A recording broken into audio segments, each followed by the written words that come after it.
গ্রামের এক কোণে দাঁড়িয়ে আছে শতবর্ষী একটি দালান। সন্ধ্যার পর কেউ তার কাছে যায় না।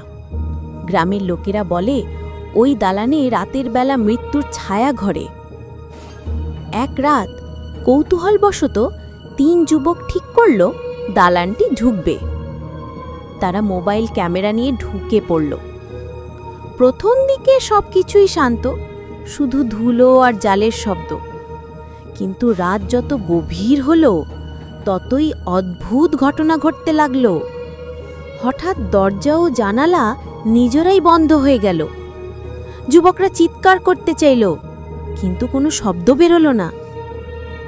এক কোণে তারা দেখল এক নারী দাঁড়িয়ে আছে, সাদা পোশাক, মুখ অদৃশ্য, শুধু ফাঁকা কালো। তার শ্বাস যেন চারপাশের বাতাসকে থামিয়ে দিচ্ছে। মৃত্যুর নিঃশ্বাসের মতো শব্দ বেরোলো ধীরে ধীরে, আর যুবকরা অনুভব করল কারো চোখ তাদের দিকে সরাসরি তাকাচ্ছে।